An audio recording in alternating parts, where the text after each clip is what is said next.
What if everything you believe about Bitcoin's future is already outdated? What if the biggest risk in 2026 isn't a crash but a slow, quiet shift that most people won't even notice until it's too late? Every cycle, people say the same thing. This time is different. And every cycle, the market proves something else. Human behavior doesn't change, only the price does. Bitcoin has survived crashes, bans, ridicule, and bubbles. It has been declared dead more than 400 times.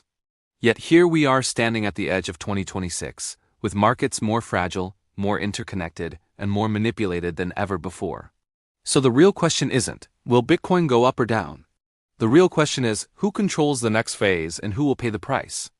To understand where Bitcoin and the broader market are heading in 2026, we need to rewind back to the origins, the rise, the breaking points, and the failed fixes that keep repeating. Because the future doesn't arrive randomly. It arrives on schedule. Part 1. Origins. Why Bitcoin was inevitable. Bitcoin was not born out of optimism. It was born out of collapse.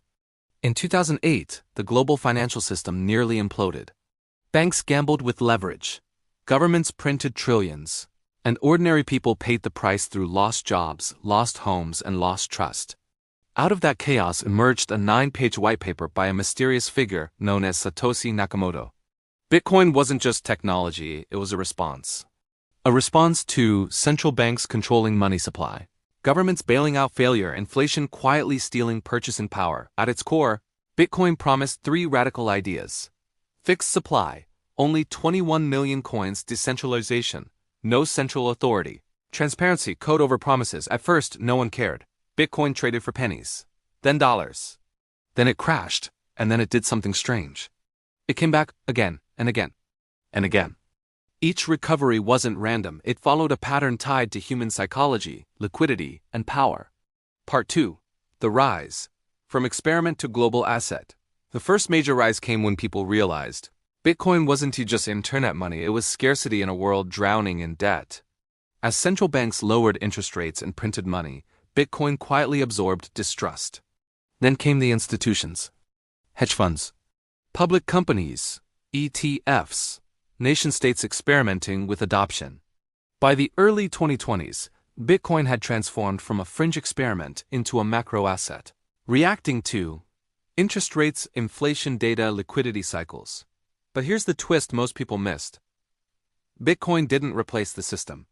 It became entangled with it. Wall Street didn't fight Bitcoin. It learned how to trade it. And that changed everything. Part 3. The breaking point. Where cycles crack. Every Bitcoin cycle has a breaking point. Not because Bitcoin fails, but because expectations break faster than reality. Retail investors arrive late. Leverage piles up, narratives turn into guarantees. This time it's going to $500,000. This time there will be no crash. This time institutions won't let it fall. And then something snaps. It's usually not one event. It's a chain reaction. Tightening liquidity, rising interest rates, forced liquidations, panic selling. Bitcoin doesn't crash alone. It exposes weakness across the entire market. Stocks fall. Altcoins collapse. Speculation evaporates. And suddenly, everyone asks the same question. Was this all a mistake? But here's the uncomfortable truth. The crash is the feature, not the bug. After every major downturn, the fallout looks the same but feels different. Weak projects disappear. Over-leveraged players are wiped out. Retail confidence is shattered. Yet quietly, something else happens. Long-term holders accumulate. Infrastructure improves. Regulation becomes clearer, sometimes stricter, sometimes safer. Bitcoin doesn't die, it condenses. This is where power shifts. Those who chased hype exit. Those who understood cycles stay.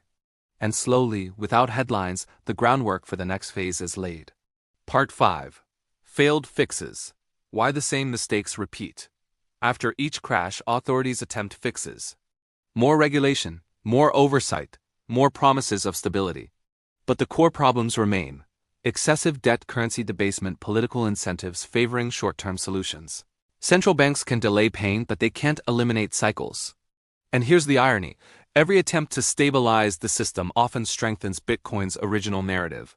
Because when trust erodes, people search for alternatives. Part 6. Modern Parallels. Why 2026 matters. Now let's talk about 2026.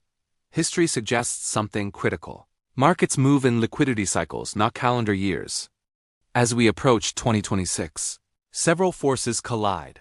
High global debt levels, governments struggling with deficits, aging populations, and slower growth. A financial system addicted to cheap money, Bitcoin sits at the intersection of all of this. Not as a magic solution, but as a mirror. When confidence in institutions rises, Bitcoin is ignored. When confidence cracks, Bitcoin becomes relevant again. This pattern has repeated for over a decade. And the data shows something even more shocking. Each cycle, fewer coins move. Each downturn, long-term holders grow stronger. Each recovery starts from scarcity, not hype. Part 7. What most people get wrong about 2026.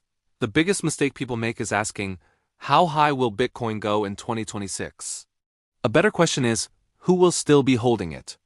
Markets don't reward prediction. They reward patience and positioning. By 2026, Bitcoin won't just be competing with other assets.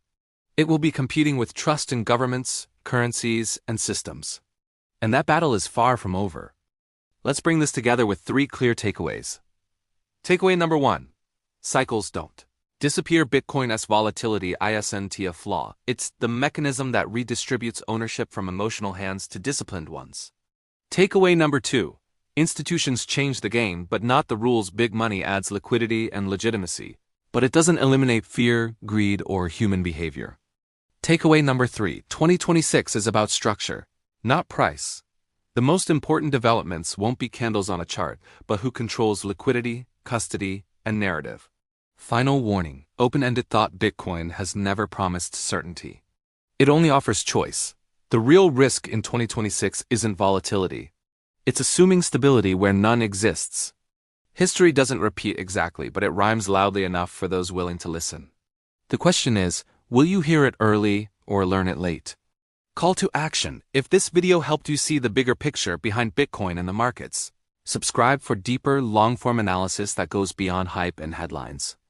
Leave a comment with your outlook for 2026: bullish, bearish, or uncertain, and let's challenge each other's assumptions. Because in markets, the most dangerous belief is thinking you already know what comes next.